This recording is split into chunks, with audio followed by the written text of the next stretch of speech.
Hola Yunus, buenas noches, ¿cómo estás? Bien. Se pasa la página, Inglaterra ahora. ¿En qué se están enfocando para sacar un buen resultado el viernes? Gracias. Vale. Sí, nosotros estamos muy concentrados que eso va a ser un partido muy difícil.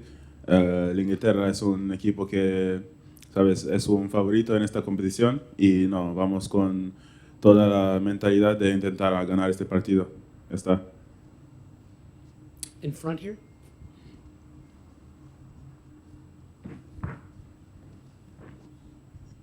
Matt, with the U.S. playing England, obviously you're there now. How would you describe the emotions of playing against a country where you now are employed, and some of the relationships you have with the Arsenal players on the England squad? Yeah, similar to any time you're playing against familiar faces or in a familiar country, you look forward to the chances to compete against your peers. Obviously, friends off the field, and then when you get onto the pitch, it's full focus for 90 minutes. Some very talented players on the team, favorites to win the tournament. So it's going to be a big challenge. It's going to take tremendous focus, but we're looking forward to it. Over to the right here. We'll start with Jeff and then Lakin. Yeah, my question is for Matt. What did you make of Tim Ream's performance the other night? And what's it like to play alongside a defender who's as composed as Tim is? I thought Tim was excellent all night. His timing in the air is really, really great. He made some great clearances down the stretch especially. It's nice having a left-footed center back on that side, especially when you're playing out as well. And I think for a team that doesn't have a ton of experience, in a tournament like this, having a guy like Tim who's seen pretty much everything is really, really nice. And I think a lot of guys, like myself included, can lean on him and lean on his experience, and he can keep us calm in big moments, and he understands the game really, really well. So he's a huge asset to our team. We'll go to Lakin, second row. Matt, this is also for you. What did you make of Jedi's performance the other night? And also, if you could speak to just how instrumental he is in the attack. Also, do you guys call him Jedi or Anthony? I know he goes by Jedi. Yeah, call him a mix of everything. Jedi, Anthony. I thought, again, another great performance. I'm not sure we really had any bad performances on the other night. So for him, he gets up and down. He brings a lot of energy to the team on the field and off the field, which is great. Obviously, I think he might have wanted to connect on a cross or two to score a goal for us, to help us score a goal. But overall, I think he's been a really solid player for us all throughout qualifying, all throughout all the games that he shows up in. So, yeah, looking forward to the England game. I expect him to have another great performance. Over to your left. That's a question for Yunus. You're obviously facing England on Friday. You represented England, I think, under 15 through to under 18. How difficult was the decision to commit to the US team? And can you just talk us through the conversations you had with possibly Gareth Southgate and the whole England setup before reaching your decision to commit to the US team? Yeah, I played with England for a few years, as you said, so it was a really nice time with them. I have a lot of respect for them for everything they've done for me. No, with Gareth Southgate, I haven't had any conversations before, no. Yeah, that decision was very difficult because, as I said, I had a great time with England. That country's done a lot for me. So when it was time to make the decision, it was difficult. In the back to your left by the speaker. All the way back. Hey guys, this is for all of you if you're willing, or one of you. You all have very different perspectives on the field in terms of your positions. I'm curious, how much do you expect the England game to look like the second half of the Wales game the other night, where maybe you're under a bit more pressure, there's maybe some more opportunities in transition, and what did you learn from that second half that you can put into practice against England? Thanks. I think one of the main things for us is we missed some opportunities in transition against Wales in the second half. I think we had chances where we just weren't particularly clean in the final third. Maybe a pass was a little off or the timing was wrong. and it took away the small windows that you have in a World Cup where the margins are so thin to score a goal. So I think we know that we're going to have to be better in transition against England if we want to score goals. And yeah, I think we've learned a lot. We'll go Doug and then Paul. So to your right. It's for Cameron and Yunus. Both of you spent your formative years in England. Cameron, you grew up there your whole life. Does it make you want to beat them more? I mean, how do you look at that game, just given your ties to the country? Thank you. I think for me, it's a game that I really want to win, just like any other game in a World Cup. To be honest, I'm not too sure how I'm going to feel when the game comes around, but I do know that I'll be doing everything I can to try and help the team win. Yeah, me as well. I don't think I quite know how I'm going to feel that day, but yeah, it's a special game for sure because I played on both sides, and to be able to be on the pitch with the same the national team I used to play with is just special. That's it. Second row here. Thank you. To your left. A question for YUNUS. Could you just explain to us kind of why you made the decision you did and talk us through your thought process? Yeah, I've been asked this question a lot, and I made a decision because I was born in the US. That was one of the main things, and also having this opportunity at such a young age was something that I was going to take, So it was great when the manager called me and gave me this opportunity, and here we are now. And could I ask one for Cameron, if that's okay? Cameron, you obviously came through at Tottenham with Harry Kane. I mean, what insight can you give us and give your teammates on stopping him on Friday? I think it'll be difficult. He's a top player. They got a squad full of top players, so I think we all know that we'll have to be putting one of our best performances to beat them. That's what we're preparing to do, and hopefully we'll do that. Paul. This one's for Cameron as well.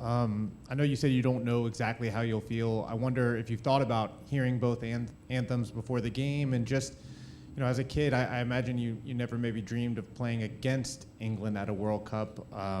Just kind of what's going through your mind when you heard that it was England in the group that you'd be facing, and what have your interactions been with family and friends back home about this game on Friday?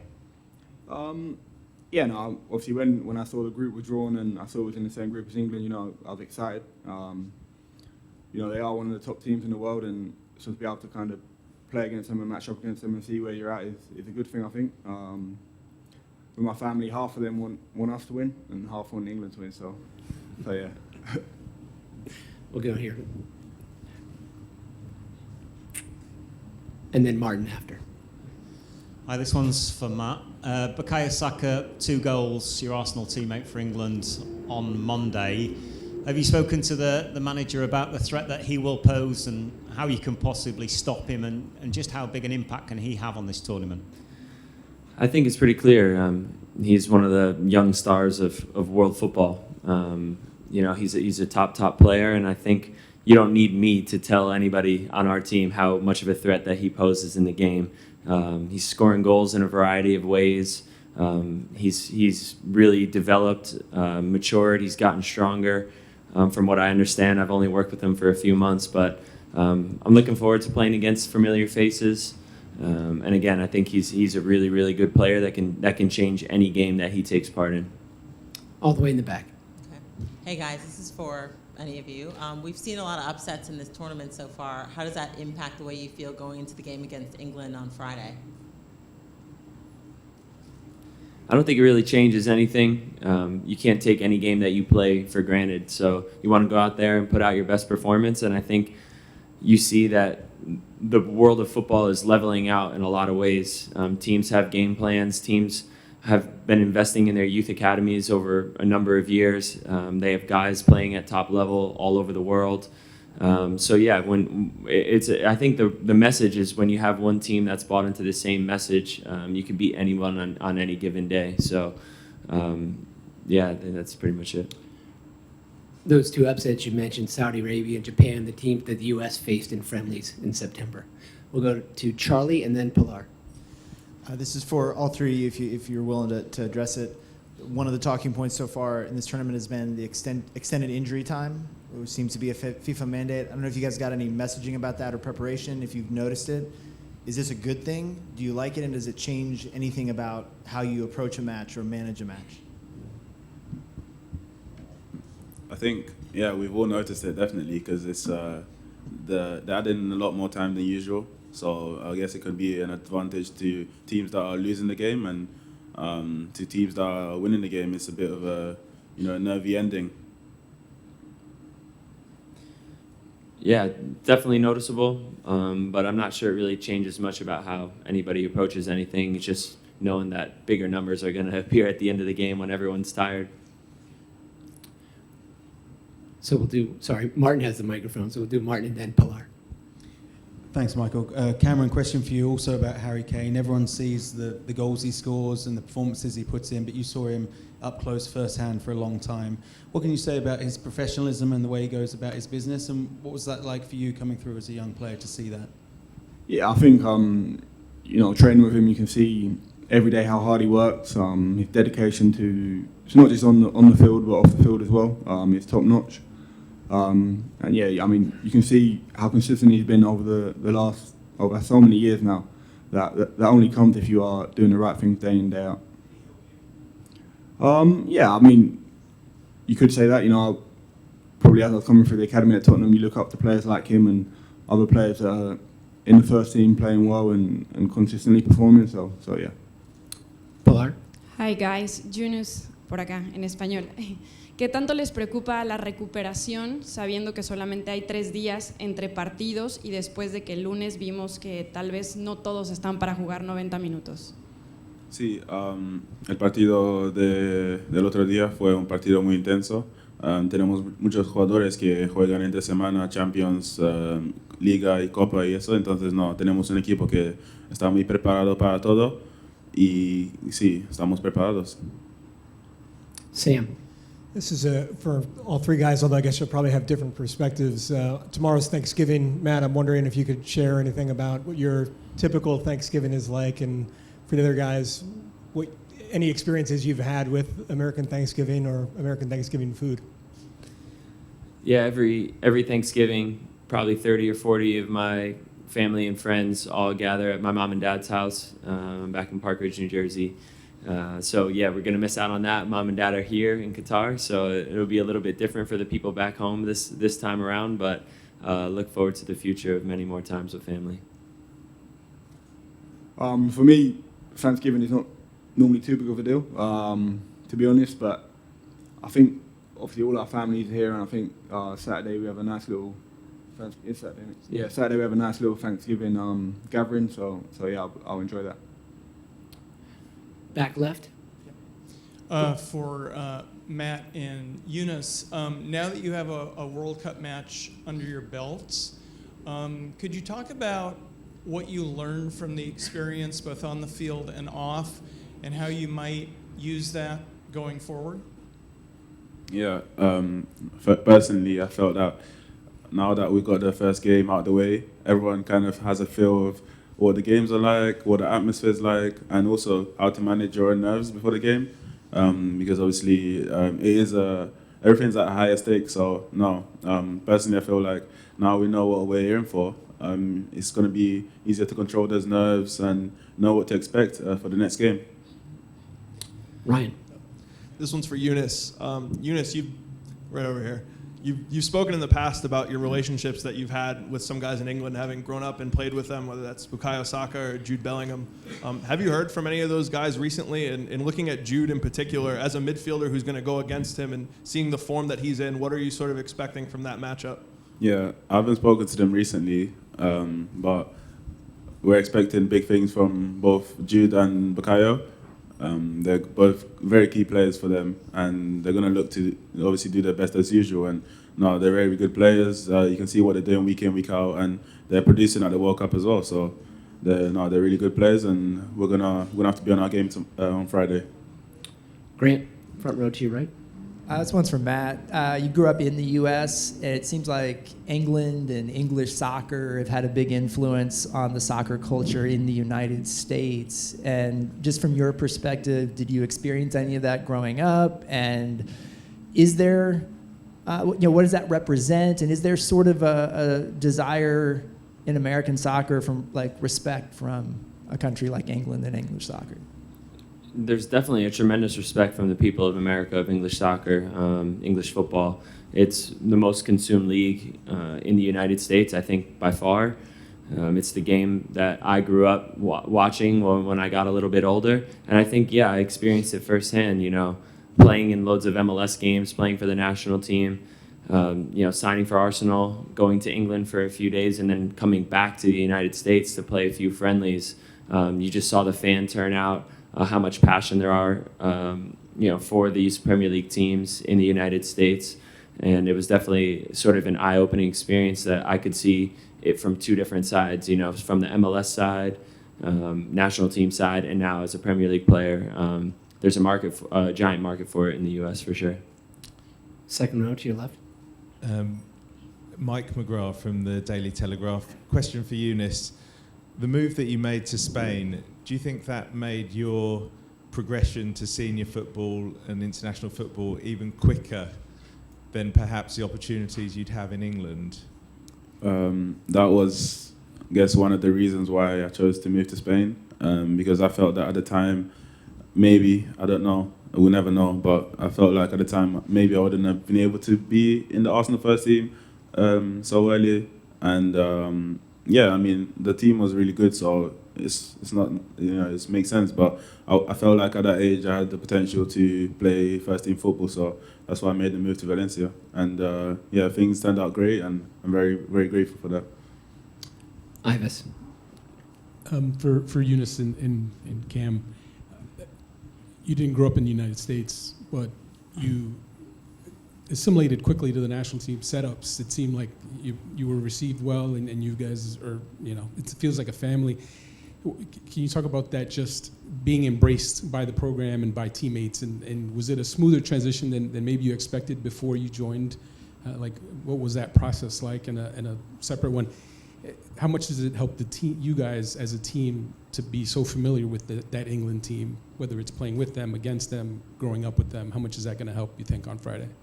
Yeah, I didn't expect anything before going into my first camp with the US. I didn't know what to expect at all, but once I went to that camp, everything was just great. They really welcomed me, every player, every staff member, on and off the pitch. On the pitch, we really clicked. We had great style of play that I really suited to. So things like that really help you fit in. And as soon as you play football with each other, you start knowing each other better, you start speaking with each other and things like that, So that's something. And then regarding England, I feel like having played in the country and with some of these guys, you know what style of play they play, and like you're kind of familiar on how they play. So I guess that will be a factor that might help for sure. Yeah, similar to Eunice, I didn't really have any expectations before my first camp with the US. But yeah, it's been great for me, and as soon as from my first camp, I felt welcomed, and I've enjoyed my time here. I continue to, and then it's always good when you know a bit about your opponents. I think nowadays with the amount of resources there are, no matter who you play before you go on the pitch, you know a bit about them. So yeah. Front row to your left. Question for Matt. England's number one, Jordan Pickford, he's proven his worth in an England shirt so far, but there are still those who maybe doubt and criticise him as England's number one. Can you understand why that is, and just how highly do you rate him as a keeper on the international stage? I mean, honestly, he's done so well for England in that shirt. You have to take that into account when you're rating goalkeepers. I think he's a top goalkeeper. He's played well majority of the time over the past few seasons. So I think he's a really good goalkeeper, and I look forward to going up against him. Last one in the middle.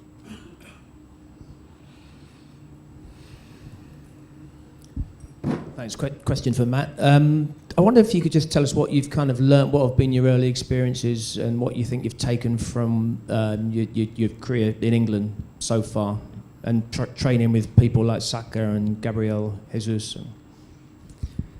I think there's definitely a steep learning curve, I'll call it, in the beginning for myself. But I think one of my biggest strengths is the ability to adapt and to learn. So after catching up to the speed of things, I think I've learned a lot under Mikel as well. He knows the game so well. So for me, challenging me every single day, tactically, technically, emotionally, all that has been really, really great for my game. And I'd say just the biggest thing is the consistency some of these guys bring every single day. The intensity that they train at is really, really high. And I'm looking forward to the challenge that presents itself.